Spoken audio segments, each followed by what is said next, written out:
لیکن تجھے پتہ نہیں کہ یہ کسی ماں کا بیٹا ہے، پتہ نہیں کسی بیوی کا شوہر ہے۔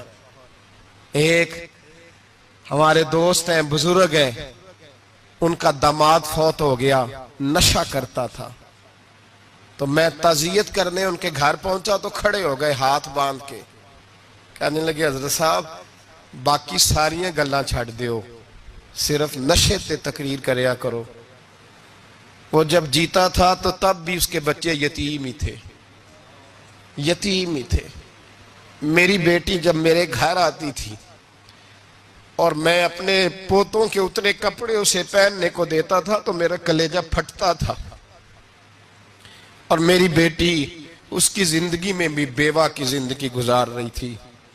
وہ میری بہوؤں کے اتنے ہوئے کپڑے پہنتی تھی، کوئی دعا کرو، کوئی جلسے کرو، یہ لت ختم ہو جائے۔ اور کہنے لگا اب میرے وہ چلا تو گیا ہے، دادا دادی اس کے پہلے کوئی نہیں، چچا ہے کوئی نہیں، جب تک تو میں زندہ ہوں ان نواسوں کو کوئی روٹی کا لقمہ، کوئی کپڑا مل جائے گا، لیکن سوچتا ہوں میں بوڑھا ہوں، مر گیا تو ان کو کوئی پوچھے گا بھی نہیں، کون ان کی خبر۔ اتنا ظلم اس قوم سے، اتنی زیادتی، اور آرام سے لکھ کر لوگ گزر گئے کہ یہ 70 لاکھ ہے، ان کا درد تو سمجھو، تکلیف تو سمجھو۔ 7 فٹ کا سونا جوان اور نشے کا عادی ہے تو کسی نالی میں پڑا ہوا ہے۔ اور میں نے کہا اس قوم کے ساتھ اس سے بڑا بھیانک مذاق کیا ہوگا۔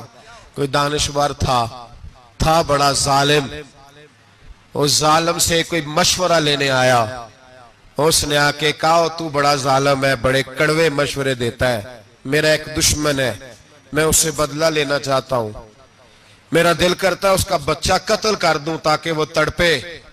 تو ظالم نے کہا اسے قتل نہ کر، وہ تو اس کا باپ 2-4 مہینے رو کے چپ کر جائے گا، پھر میں سخت سزا دینا چاہتا ہوں، مشورہ دے۔ تو اس نے کہا اس کے بچے کو نشے پہ لگا دے، جس کا بچہ نشہ کرے گا وہ باپ روز مرے گا، روز جیے گا، وہ ماں روز مرے جیے گی، نشے پہ لگا دے۔ اس قوم کے ساتھ سب سے بڑا ظلم یہ ہوا کہ ملت کا جوان نشے پہ لگ گیا، ڈرگز پہ لگ گیا، اتنے تباہ حالات ہوئے کہ جوان چڑھتی جوانیاں۔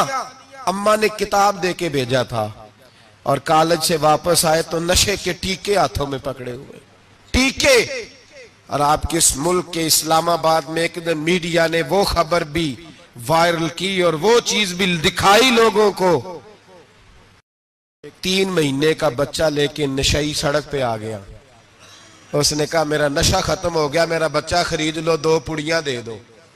تو وہاں بیبیاں جو سن رہی تھیں وہ بھی چیخیں مار کے رو رہی تھیں۔ یہ ظلم کیا اس قوم کے ساتھ، اور کرپشن کی لعنت نے اجازت دی سپلائی کرنے والوں کو کہ گلی گلی بھیجے، گلی گلی۔ انہوں نے کچھ تھوڑا ظلم نہیں کیا ان حکمرانوں نے، اور ہماری اپوزیشن اس کو نہ صرف اتنا پتا ہے کہ یہ جائیں اور ہم آئیں، اس سے زیادہ کوئی غرض نہیں۔ بھائی کرپشن کے خلاف نکلے ہو تم، نشے کے خلاف کس دن نکلو گے؟ جوئے کے خلاف کس دن؟ قوم تو مر رہی ہے نشے سے، اس کے خلاف میدان میں کب آؤ گے؟ صرف اتنا ہے کہ یہ جائیں اور ہماری باری آئے، اس سے زیادہ کچھ نہیں۔ جتنے مجرم وہ ہیں اتنے ہی تم بنتے جا رہے ہو، اس لیے کہ اصل بات پر نہ وہ آتے ہیں اور نہ اصل بات پر یہ آتے۔ بھائیو، میرے نبی پاک صلی اللہ تعالی علیہ وسلم، اور ایک اور تماشا ہے، یہ میرے پہ اللہ کا یہ احسان رہا، اس لیے نہیں کہ میں پرہیزگار آدمی ہوں، نیک ہوں، اس لیے نہیں، ویسے ہی اللہ بعض اوقات اسباب بناتا ہے، سبب بناتا ہے۔ مجھے نہ شراب کے رنگ کا پتہ ہے، نہ اس کی خوشبو کا پتہ ہے، نہ میں نے کبھی زندگی میں دیکھی ہے، یہ کرم ہے میرے حضرت صاحب کا، میں نے نہیں دیکھی، مجھے نہیں پتا کیسی ہوتی ہے، کچھ باتیں میں نے سنی ہیں۔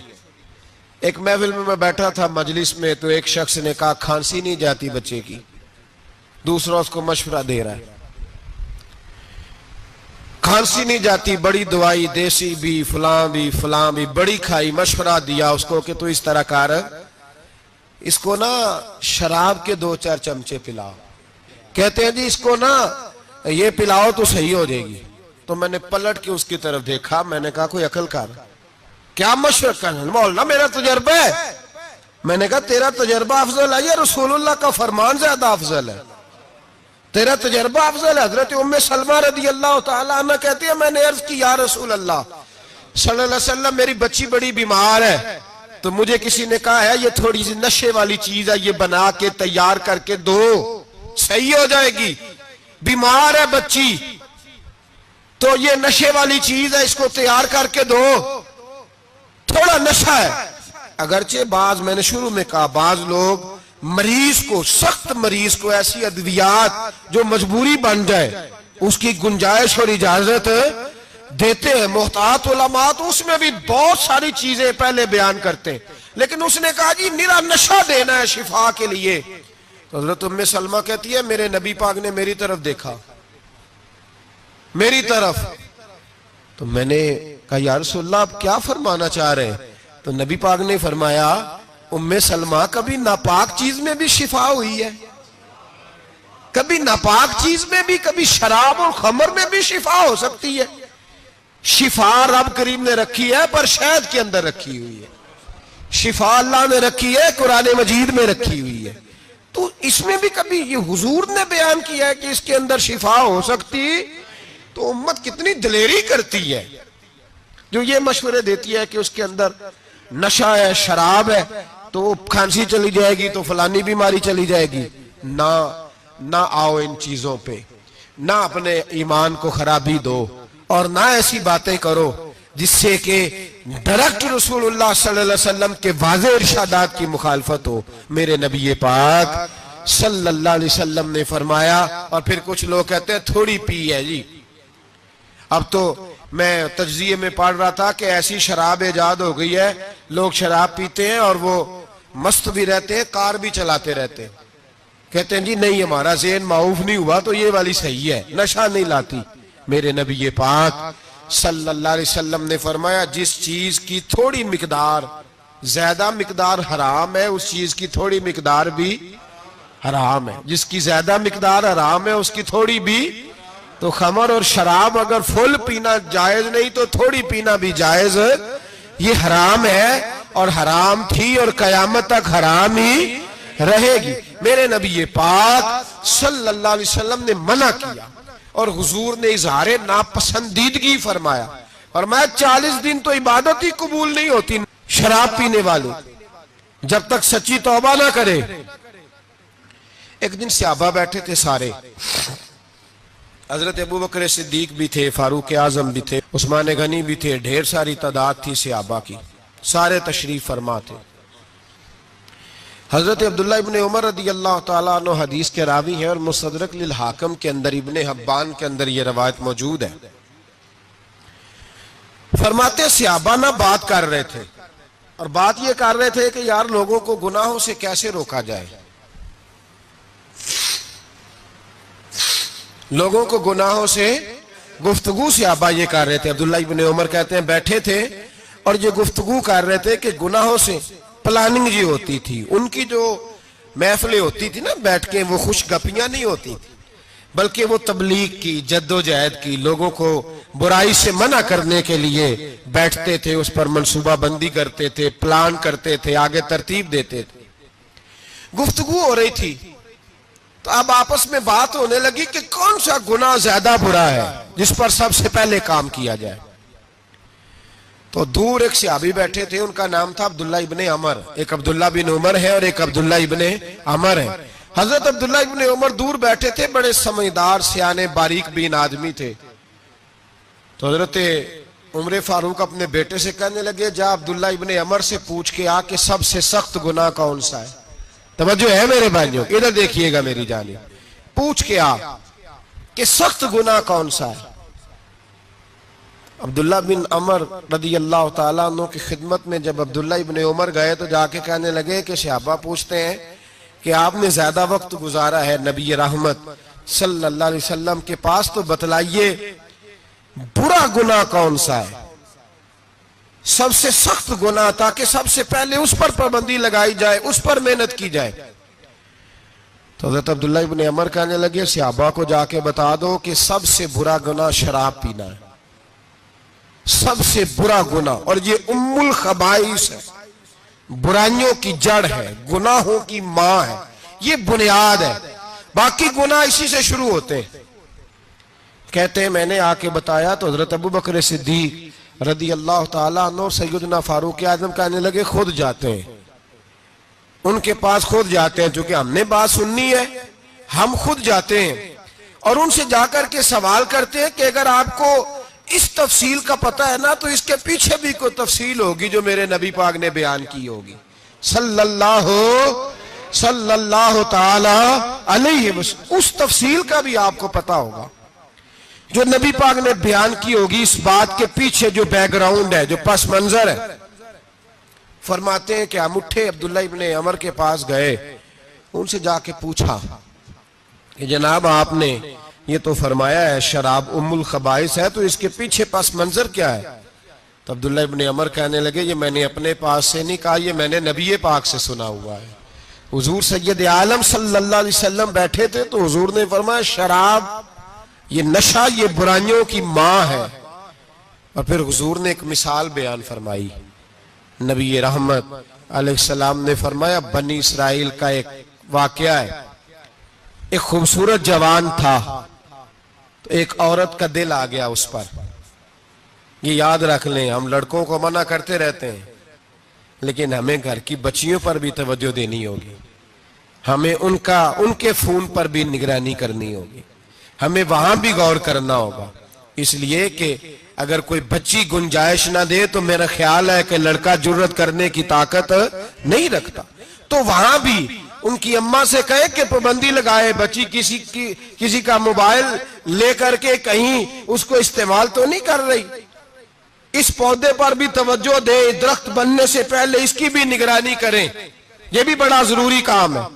عورت کا دل آ گیا تو نبی پاک علیہ السلام فرماتے اس نے کوئی بہانہ لگایا، کسی کو کہا کہ اس نوجوان کو بلا کے لاؤ، اس کو کہو کہ ہم نے کوئی گواہی لینی ہے تجھ سے۔ وہ نوجوان آیا، ایک کمرے میں داخل ہوا تو اگلے کمرے میں لے گئے، وہاں داخل ہوا تو اسے اگلے کمرے میں لے گئی، وہ داخل ہوا تو اسی طرح 7 مکفل کمروں میں لے گئی۔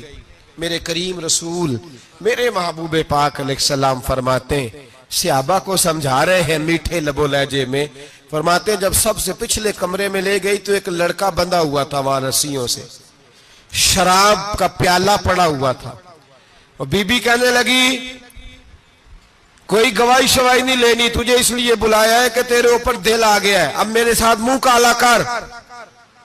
تو وہ جوان کہنے لگا نہیں، میں نے اپنے نفس کو پاک رکھا ہوا ہے، میری نظر بھی پاک ہے، دل بھی پاک ہے، اور اس کی برکت یہ ہے کہ رب نے میری روح کو بھی پاک رکھا ہوا ہے، تو میں یہ حرکت نہیں کر سکتا۔ پاک لوگ پلید کاموں کی جانب توجہ نہیں کرتے، میں یہ حرکت نہیں کر سکتا۔